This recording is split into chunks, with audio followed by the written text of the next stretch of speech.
दोस्तों आज का जो टॉपिक है ये ग्लोबलाइजेशन है। अगर आप लोग मेरी वीडियो देखते हैं तो पुराने वीडियो में मैंने निजीकरण और ये उदारीकरण के बारे में पढ़ा दिया था। इस वीडियो में हम वैश्वीकरण को पढ़ेंगे जिसको हम इंग्लिश में कहते हैं ग्लोबलाइजेशन। तो चलिए वीडियो को स्टार्ट करते हैं। आई होप आपको मेरी वीडियो अच्छी लगती होगी और अगर लगती है तो प्लीज वीडियो को लाइक और सब्सक्राइब करिए। और चलिए वीडियो को स्टार्ट करते हैं। तो देखिए ग्लोबलाइजेशन क्या होता है। तो हम अगर सरल भाषा में बात करें दोस्तों, सारे बड़े बड़े डेफिनेशन को भूल करके अगर हम एक सरल भाषा में एक जमीनी स्तर पे बात करें तो एक कनेक्शन होता है, मतलब एक रिलेशन होता है कंट्री के बीच में। क्यों ये जो रिलेशन होता है ये व्यापार के माध्यम से होता है कि एक देश दूसरे देश के साथ व्यापार कर सके, तीसरे देश के साथ व्यापार कर सके, चौथे देश के साथ व्यापार कर सके, और ये कनेक्शन जो बिल्ड होता है इसी को हम ग्लोबलाइजेशन कहते हैं। अगर हम इसको दूसरे शब्दों में कहें तो ग्लोब स्तर पे, मतलब एक ग्लोब स्तर पे वैश्विक तौर पे पूरा हम जब व्यापार करते हैं और अपनी टेक्नोलॉजी साझा करते हैं, अपना कम्युनिकेशन साझा करते हैं, तो इसी को हम ग्लोबलाइजेशन बोलते हैं। दोस्तों आप देखते होंगे आज भारत में हम चाइनीज खाते हैं, जो कि हमारा फूड नहीं है, ये चाइना का था। या हम बर्गर खाते हैं जो कि जापान का था। तो ये सारी जो चीजें हम खा रहे हैं, जो चीजें हम यूज कर रहे हैं, जैसे हम वेस्टर्न ड्रेसेस पहनते हैं या बाहर में भी हमारे भारत के भी जो ड्रेसेस है वो पहने जाते हैं, तो ये सारी चीजें एक तरह का ग्लोबलाइजेशन का ही कॉम्पोनेंट है। छोटी छोटी चीजों से ही ये मिलकर के बनता है और इसी को हम ग्लोबलाइजेशन कहते हैं। इससे क्या होता है कि जो अलग अलग देश है वो एक दूसरे की संस्कृति परंपरा को भी देखते हैं, जानते हैं, उसको एडेप्ट कर सकते हैं। सर्विसेज अगर हम इस देश में हैं, हमको दूसरे देश की सर्विसेज पसंद है या दूसरे देश से हमको लगता है कि हमने ये चीज स्टार्ट की, ये चीज हमको वहां से लेनी चाहिए, तो हम वहां से आसानी से ले सकते हैं। ये लाभ होता है ग्लोबलाइजेशन का। एक बार हम डायग्राम की मदद से जानते हैं। देखिए जैसे मान के चलिए कोई एक देश है, ठीक है, और ये एक दूसरा अदर देश है। अब यहाँ के जो लोग हैं, मान लीजिए ये यहाँ के कुछ लोग हैं, ठीक है, और यहाँ के भी दोस्तों कुछ लोग हैं, ठीक। अब इनके बीच में एक बाउंड्री बनी हुई है। क्या बनी हुई है? बाउंड्री बनी हुई है, ठीक है। अब ये क्या कर रहे हैं, अपने देश में सारा चीज खुद ही कर रहे हैं, मतलब बिजनेस भी इनका अपने ही देश में हो रहा है, ठीक है। टेक्नोलॉजी भी अगर हम बात करते हैं तो टेक्नोलॉजी भी ये जो है ये अपने देश में हो रहा है। कम्युनिकेशन भी इनका अपने ही सीमित अपने दायरे के अंदर हो रहा है, ठीक है, अपने अंदर में हो रहा है। तो इससे क्या होगा कि इससे जो है हमारा जो एक्सपेंडेड है, मतलब हम एक्सपेंशन मतलब बढ़ नहीं पाएंगे। हम क्या कर पाएंगे, एक सीमित समय में एक सीमित जगह पे एक सीमित नॉलेज के ही हिसाब से हम काम कर पाएंगे। बट अगर हम इस बाउंड्री को हटा देते हैं, ठीक है, अगर हम इस बाउंड्री को हटाते हैं तो हम अदर से यहाँ से हम सर्विसेज ले सकते हैं, यहाँ से भी हम टेक्नोलॉजी ले सकते हैं, और ये चीजें उल्टी भी होती हैं, यहाँ से भी कुछ चीजें यहाँ आ सकती हैं, यहाँ से भी कुछ चीजें यहाँ आ सकती हैं। तो इसका जो दोस्तों फायदा होता है वो ये होता है कि एक तो दोनों जो देश हैं वो जब साझा करते हैं अपनी टेक्नोलॉजी या कम्युनिकेशन या अपनी सर्विसेज, जो भी चीज साझा करते हैं, तो एक दूसरे को नॉलेज भी होता है। दूसरा एक इनका वैश्वीकरण पे इनका जो डेवलपमेंट है वो बढ़ता है, वर्ल्ड लेवल पे चीजें बढ़ती हैं। इससे एक एकीकरण होता है क्योंकि सारे देश आपस में मिलजुल करके जब काम करते हैं, तो इसी को हम ग्लोबलाइजेशन बोलते हैं।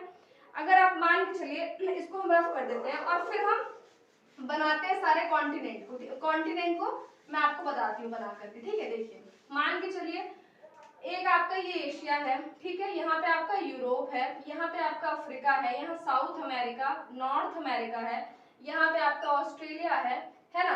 अब ये है अंटार्कटिका भी है आपका नीचे में, ठीक है। अब इसको छोड़ दीजिए क्योंकि यहाँ पे व्यापार वगैरह नहीं होते। तो इतने जो भी कॉन्टिनेंट है ये एक दूसरे से इंटरकनेक्शन, अब ये मान लीजिए यहाँ पे ये इनसे कनेक्शन, यहाँ इनसे कनेक्शन, यहाँ इससे कनेक्शन, यहाँ इससे कनेक्शन, यहाँ इससे कनेक्शन। अब ये जो भी कॉन्टिनेंट है एक दूसरे से इंटरकनेक्ट है। क्या है? इंटरकनेक्ट है। मान के चलिए किसी ने भारत में, अब एशिया के अंदर भारत है, किसी ने यहाँ पे अपनी कंपनी डाली, यहाँ पे अपनी कंपनी खोली। किसने खोली? अमेरिका की कंपनी भारत में खुल रही है, ठीक है, अमेरिका की कंपनी जो है वो भारत में खुल रही है। जो इसके स्पेयर पार्ट्स है वो यहाँ से आ रहे हैं, कहाँ से आ रहे हैं? यूरोप से आ रहे हैं। इसका जो वो है मतलब कॉल सेंटर है वो ऑस्ट्रेलिया में है, इसका कॉल सेंटर ऑस्ट्रेलिया में है, और इसका जो मार्केटिंग है, वैल्यू है, वो अफ्रीका में भी हो रहा है, इंडिया में भी हो रहा है, यहाँ भी हो रहा है, यहाँ भी हो रहा है। अब इससे इंडिया को फायदा होगा। पहली बात तो इंडिया को फायदा होगा ही जब कंपनी इंडिया में आ रही है लगने के लिए। अब मान लीजिए कोई बर्गर लगाने आया है हमारे इंडिया में, ठीक है, बर्गर बाहर का चीज है, हमारे इंडिया में लगा रहा है कोई आकर के, एक स्टॉल लेके वो बर्गर लगा रहा है या हम इसको छोटे लेवल पे समझते हैं, मनी कोई शहर की बात है। मान लीजिए कोई एक सिटी में, वहां पे वो सिटी में वो चीजें पहले नहीं आई थी, नई चीजें कोई चीजें आती हैं, अब वो नई डिश को बनाने के लिए उसको नमक, मिर्ची, मसाला, तेल सब लगेगा। तो क्या वो बार बार अपने शहर जा के उस सामान को लेकर के आएगा? अगर लेकर के आएगा तो उसका ट्रांसपोर्टेशन का ही उतना पैसा लगेगा, तो वो प्रॉफिट क्या कमाएगा? तो वो क्या करेगा, जब जहाँ पे रहेगा, जहाँ पे वो बिजनेस स्टार्ट करेगा, उसके ही आसपास से चीजों को खरीदेगा।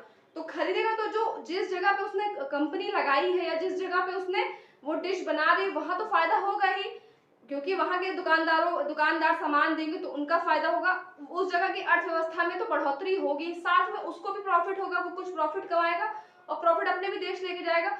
और दूसरी चीज अगर हम इनडायरेक्टली में दोस्तों देखें तो एक टेक्नोलॉजी शायद अब यहाँ के लोगों को भी बनाने आ गया कि हाँ ये डिश नई है, ऐसे बनती है, तो यहाँ भी दो चार लोग उसमें का वो बनाना सीखे, अब सीखे तो फिर वो भी स्टार्ट करेंगे, तो ऐसे करते करते जो चेन है बिजनेस की, ट्रेड की जो चेन है वो आगे बढ़ती जाएगी। इसी को हम कहते हैं ग्लोबलाइजेशन, ठीक है। अब हम बात करते हैं, अगर हम इसको देखें तो देखिए मैंने यहाँ लिखा है उदारीकरण और निजीकरण इज इक्वल टू वैश्वीकरण।